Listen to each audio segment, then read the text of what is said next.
നമസ്കാരം. പരമ്പരാഗതമായി ഇടതുപക്ഷത്തിനൊപ്പം നിൽക്കുന്ന കോട്ടയം ജില്ലയിലെ മറ്റൊരു കേന്ദ്രമാണ് ഏറ്റുമാനൂർ. ഇടതുപക്ഷ ജനാധിപത്യ മുന്നണിയുടെ കരുത്തുറ്റ പോരാളിയും ജനകീയ നായകനുമായ VN വാസവൻ മണ്ഡലത്തെ ചുവപ്പിക്കാൻ ഒരിക്കൽ കൂടി ഇറങ്ങുന്നു എന്ന ആത്മവിശ്വാസത്തിലാണ് LDF. മണ്ഡലത്തിലെ വികസന പ്രവർത്തനങ്ങളിലും കാർഷിക വിഷയങ്ങളിലും LDF പ്രവർത്തകർ സജീവമായി ഇടപെടുന്നു എന്ന പ്രത്യേകതയും ഏറ്റുമാനൂരിനുണ്ട്. മുൻകാലങ്ങളിൽ കടുത്ത രാഷ്ട്രീയ പോരാട്ടങ്ങൾക്ക് വേദിയായ മണ്ഡലമാണ് ഏറ്റുമാനൂർ. കഴിഞ്ഞ 5 വർഷത്തിനിടെ ഏറ്റുമാനൂർ കണ്ടത് സമാനതകളില്ലാത്ത വികസന വിപ്ലവമാണ്. ഏകദേശം 4200 കോടി രൂപയുടെ വികസന പദ്ധതികളാണ് പിണറായി വിജയൻ സർക്കാരിന്റെ കീഴിൽ മണ്ഡലത്തിൽ നടപ്പാക്കിയത്. 2026 നിയമസഭാ തെരഞ്ഞെടുപ്പിലേക്ക് എത്തി നോക്കുമ്പോൾ ഇടതുപക്ഷ ജനാധിപത്യ മുന്നണി സ്ഥാനാർത്ഥിയായി മത്സരിക്കുന്ന സഹാവ് VN വാസവൻ ഏറ്റുമാനൂർ മണ്ഡലത്തിലെ വോട്ടർമാരുടെ ഹൃദയത്തുടിപ്പ് എന്തെന്ന് മനസ്സിലാക്കി അവരിൽ ഒരാളായി മണ്ഡലത്തിൽ ഉടനീളം നിറഞ്ഞു നിൽക്കുന്നു. തൊഴിലാളി വർഗ രാഷ്ട്രീയത്തിലൂടെ രംഗപ്രവേശനം ചെയ്ത് CPIMന്റെ കോട്ടയം ജില്ലാ സെക്രട്ടറി പദം വരെ അലങ്കരിച്ച സഹാവ് VN വാസവൻ മികച്ച സഹകാരിയും സംഘാടകനും വാഗ്മിയുമാണ്. അദ്ദേഹത്തിന്റെ കഴിവ് എന്തെന്ന് തിരിച്ചറിഞ്ഞുകൊണ്ട് തന്നെയാണ് ഇടതുപക്ഷ ജനാധിപത്യ മുന്നണി മന്ത്രിസഭയിൽ ദേവസ്വം, തുറമുഖം, സഹകരണം എന്നീ പ്രധാന 3 വകുപ്പുകളുടെ മന്ത്രിയായി പ്രവർത്തിക്കാൻ അവസരം ലഭിച്ചതും. UDF സ്ഥാനാർത്ഥിയായ നാട്ടകം സുരേഷ് കഴിഞ്ഞ കുറച്ചു വർഷങ്ങളായി DCC പ്രസിഡന്റായും കോട്ടയം നഗരസഭാ കൗൺസിലറായും പ്രവർത്തിച്ചെങ്കിലും VN വാസവനെ പോലെ ജനങ്ങളെ മനസ്സിലാക്കി ജനങ്ങൾക്കൊപ്പം നിൽക്കുന്ന ഒരു വ്യക്തിയെ തോൽപ്പിക്കുക എന്നത് വലിയ വെല്ലുവിളിയാണ്. ഇനി മറ്റൊരു മുന്നണിയായ NDയുടെ സ്ഥാനാർത്ഥി ആതിര D നായർ കേരളത്തിൽ മത്സരിക്കുന്ന ഏറ്റവും പ്രായം കുറഞ്ഞ സ്ഥാനാർത്ഥിയാണ്. ആ പ്രായക്കുറവ് തന്നെയാണ് ഇവരിൽ നിന്ന് ആതിരയെ വ്യത്യസ്തമാക്കുന്നതും. ഒരു റീൽസ് ചെയ്യുന്ന ലാഘവത്തോടെ ഈ തിരഞ്ഞെടുപ്പിനെ നോക്കിക്കണ്ട പക്വതയില്ലാത്ത ഈ പെൺകുട്ടി NDയെ എന്തുകൊണ്ട് സ്ഥാനാർത്ഥിയാക്കി എന്നത് വലിയ ചോദ്യചിഹ്നം തന്നെയാണ്. ഇതോടൊപ്പം തന്നെ 2021, 2016 തിരഞ്ഞെടുപ്പുകൾ വിശകലനം ചെയ്യുമ്പോൾ 2016 തിരഞ്ഞെടുപ്പിൽ LDF സ്ഥാനാർത്ഥിയായിരുന്ന സുരേഷ് കുറുപ്പ് 8899 വോട്ടുകളുടെ ഭൂരിപക്ഷത്തിലാണ് ജയിച്ചത്. UDF പക്ഷത്തെ തോമസ് ചാഴിക്കാടനെതിരെയായിരുന്നു ഈ വിജയം. മണ്ഡലത്തിലെ അടിസ്ഥാന സൗകര്യ വികസനത്തിലും ജനകീയ ഇടപെടലുകളിലും സുരേഷ് കുറുപ്പ് നടത്തിയ മുന്നേറ്റമാണ് ഈ വലിയ ഭൂരിപക്ഷത്തിലേക്ക് വഴിതെളിച്ചത്. 40.67% വോട്ടുകൾ അന്ന് ഇടതുപക്ഷം സ്വന്തമാക്കി. 2021 കേരളം ആഗ്രഹിച്ച ഭരണ തുടർച്ചയുടെ പ്രതിഫലനം ഏറ്റുമാനൂരിലും പ്രകടമായിരുന്നു. LDF സ്ഥാനാർത്ഥിയായിരുന്ന VN വാസവൻ 14,303 വോട്ടുകളുടെ വൻ ഭൂരിപക്ഷത്തിലാണ് വിജയിച്ചത്. കേരള കോൺഗ്രസ് സ്ഥാനാർത്ഥിയായിരുന്ന അഡ്വക്കേറ്റ് പ്രിൻസ് ലൂക്കോസിനെയാണ് അദ്ദേഹം പരാജയപ്പെടുത്തിയത്. വോട്ട് വിഹിതം 46.20% വർദ്ധിപ്പിക്കാൻ LDFന് സാധിച്ചു എന്നത് ശ്രദ്ധേയമാണ്. 2016 സുരേഷ് കുറുപ്പിലൂടെയും 2021 VN വാസവനിലൂടെയും മണ്ഡലം കൈവരിച്ച വികസന വിപ്ലവങ്ങൾ ജനങ്ങൾ നെഞ്ചിലേറ്റി കഴിഞ്ഞു. കേവലം രാഷ്ട്രീയ വിജയങ്ങൾക്കപ്പുറം ഓരോ വോട്ടർമാരുടെയും ജീവിത നിലവാരത്തിൽ മാറ്റം കൊണ്ടുവരാൻ LDFന് സാധിച്ചു എന്നതിന്റെ തെളിവാണ് ഓരോ വർഷവും കുതിച്ചുയരുന്ന ഭൂരിപക്ഷം.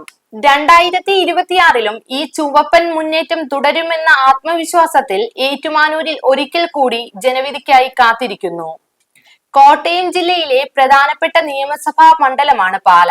1965 മുതൽ 2016 വരെ, അതായത് 51 വർഷം തുടർച്ചയായി പാലയെ നയിച്ചത് KM മാണി തന്നെയായിരുന്നു. അദ്ദേഹത്തിന്റെ മരണശേഷം നടന്ന ഉപതെരഞ്ഞെടുപ്പിൽ LDF സ്ഥാനാർത്ഥിയായി മാണി C കാപ്പനായിരുന്നു വിജയി. 2021 വേഷം മാറി UDF സ്ഥാനാർത്ഥി കുപ്പായവും അണിഞ്ഞു വന്നിട്ടും മാണി C കാപ്പനെ തന്നെയാണ് പാലക്കാർ തിരഞ്ഞെടുത്തത്. 2026 ശക്തമായ ത്രികോണ മത്സരത്തിന്റെ പ്രതീതി ഉണർത്തി ഷോൺ ജോർജ് താമര ചിഹ്നത്തിൽ കളത്തിൽ ഇറങ്ങിയെങ്കിലും പ്രധാന മത്സരം നടക്കുന്നത് LDF സ്ഥാനാർത്ഥിയായ ജോസ് കെ മാണിയും UDF സ്ഥാനാർത്ഥിയായ മാണി C കാപ്പനും തമ്മിലാണ്.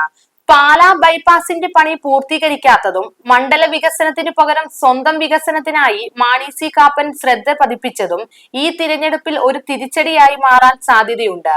മാണി C കാപ്പന്റെ പ്രവർത്തനങ്ങൾ ഒന്നും തന്നെ പാലയെ വികസന പാതയിൽ എത്തിച്ചിട്ടില്ല. അതുകൊണ്ട് തന്നെ MLA എന്ന നിലയിൽ മാണി C കാപ്പൻ പരാജയമാണ്. NDA സ്ഥാനാർത്ഥിയായി ഷോൺ ജോർജിനെ നോക്കിയാൽ മണ്ഡല പുനർവികസനത്തിൽ മുന്നിലവ് പഞ്ചായത്ത് കൂടി പാലാ മണ്ഡലത്തിൽ ഉൾപ്പെട്ടതോടെ പി സി ജോർജിന്റെ സഹായത്തോടെ ഷോൺ ജോർജ് സമാഹരിക്കുന്ന വോട്ടുകൾ കൂടിച്ചേരുമ്പോൾ മാണി സി കാപ്പന് അതൊരു ഇരുട്ടടി തന്നെയായി മാറും. ദീപിക പത്രവും ക്രൈസ്തവ സഭാ മേലധ്യക്ഷന്മാരും UDFന് വോട്ട് ചെയ്യണം എന്ന നിർദ്ദേശവുമായി കന്യാസ്ത്രീ മഠങ്ങളെ അടക്കം സ്വാധീനിച്ചു എന്ന ആരോപണം ഉയർത്തി ഷോൺ ജോർജും പി സി ജോർജും പൊതുസമൂഹം മുമ്പാകെ പൊട്ടിത്തെറിച്ചതും തങ്ങൾക്ക് കിട്ടാൻ സാധ്യതയുണ്ടെന്ന് കരുതിയ വോട്ടുകളിൽ വിള്ളൽ വീഴ്ത്തിയതുമായി സ്വയം പ്രഖ്യാപിച്ചിരുന്നു. FRCA ഭേദഗതിയെക്കുറിച്ച് ക്രിസ്ത്യൻ മേലധ്യക്ഷന്മാർക്കുള്ള ആശങ്കകൾ പരിഹരിക്കുവാൻ പ്രധാനമന്ത്രി മോദിയെ നേരിൽ കണ്ടു നിവേദനം കൊടുക്കേണ്ടതിനു പകരം ഈ രീതിയിൽ എണ്ണയൊഴിക്കുന്നത് ജനങ്ങൾക്കിടയിൽ വിള്ളൽ വീഴും. KM മാണി കെട്ടിപ്പടുത്ത പാലയുടെ ആത്മാവിനെ സംരക്ഷിക്കാനായി LDFനൊപ്പം ഉറച്ച നിലപാടെടുത്ത ജോസ് കെ മാണി വൻ ഭൂരിപക്ഷത്തോടെ വിജയിക്കുമെന്ന് ഉറപ്പാണ്. ആ വിജയത്തിലൂടെ പാലയ്ക്ക് ലഭിക്കുന്നത് ഒരു MLA മാത്രമല്ല, മറിച്ചൊരു മന്ത്രിയെ കൂടെയാണ്.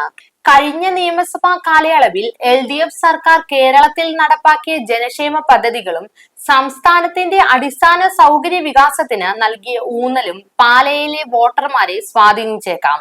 35 വർഷക്കാലം വലതുപക്ഷ രാഷ്ട്രീയത്തിന്റെ രാജനഗരിയായ തൃപ്പൂണിത്തറയിൽ 6 തവണ MLA ആയിരുന്ന K ബാബു ഇല്ലാതെ UDF കളത്തിലിറങ്ങുമ്പോൾ വികസനത്തിന്റെ പുതിയ രാഷ്ട്രീയവുമായി LDF മണ്ഡലം പിടിക്കാനൊരുങ്ങുകയാണ്.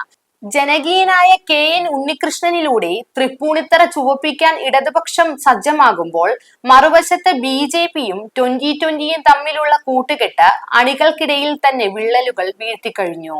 ഭരണവിരുദ്ധ വികാരമെന്ന വലതുപക്ഷ വ്യാമോഹങ്ങളെ തകർത്തെറിഞ്ഞ് ജനക്ഷേമ പദ്ധതികളുടെ കരുത്തിൽ ഇടതുപക്ഷം ആത്മവിശ്വാസത്തോടെ മുന്നേറുകയാണ്. 2026 തിരഞ്ഞെടുപ്പ് ഫലം വിശകലനം ചെയ്യുമ്പോൾ LDF സ്ഥാനാർത്ഥിയായി എത്തിയത് വൈപ്പിനിൽ നിന്നുള്ള MLA ആയ KN ഉണ്ണികൃഷ്ണനായിരുന്നു. വികസന കാര്യങ്ങളിൽ അദ്ദേഹത്തിന്റെ വേഗതയും ജനകീയ അടിത്തറയും തൃപ്പൂണിത്തറ മണ്ഡലം പിടിച്ചെടുക്കാൻ സഹായിക്കുമെന്ന് കരുതുന്നു. 2016 M സ്വരാജ് നേടിയ അട്ടിമറി വിജയം ആവർത്തിക്കാൻ KN ഉണ്ണികൃഷ്ണന് സാധിക്കുമെന്ന ഉറച്ച വിശ്വാസത്തിലാണ് പ്രവർത്തകർ. 2021 തെരഞ്ഞെടുപ്പിൽ വൈപ്പിൻ മണ്ഡലത്തിൽ മത്സരിച്ച ദീപക് ജോയ് തന്നെയാണ് ഇത്തവണ തൃപ്പൂണിത്തറ മണ്ഡലത്തിൽ KN ഉണ്ണികൃഷ്ണന് എതിരാളിയായി ഇറക്കിയിരിക്കുന്നതും. 8201 വോട്ടുകളുടെ ഭൂരിപക്ഷത്തിലാണ് LDF സ്ഥാനാർത്ഥിയായ KN ഉണ്ണികൃഷ്ണൻ അന്ന് വിജയിച്ചത്. അതേ വിജയം തന്നെയാണ് ഇവിടെയും ഇടതുപക്ഷം പ്രതീക്ഷിക്കുന്നത്. ദീപക് ജോയ്ക്ക് വെല്ലുവിളിയാകുന്നത് തൃപ്പൂണിത്തറയിൽ K ബാബുവിനെതിരെ ഉയർന്ന ബാർകോഴ കേസ് ഉൾപ്പെടെയുള്ള അഴിമതി ആരോപണങ്ങളാണ്. അതുകൊണ്ട് തന്നെ തൃപ്പൂണിത്തറ മണ്ഡലത്തിൽ K ബാബുവിന്റെ ഷാഡോ സ്ഥാനാർത്ഥി എന്ന നിലയിൽ ദീപക് ജോയിയുടെ വരവ് ജനങ്ങൾ എങ്ങനെ സ്വീകരിക്കുമെന്നത് നിർണായകമാണ്. BJP സ്വന്തം ചിഹ്നത്തിൽ മത്സരിക്കാതെ NDയുടെ സഖ്യകക്ഷിയായ 2020 പാർട്ടിയുമായി ചേർന്ന് ചലച്ചിത്ര സീരിയൽ താരം അഞ്ജലി നായരെയാണ് 2020ക്ക് വേണ്ടി മത്സരത്തിലിറക്കിയത്.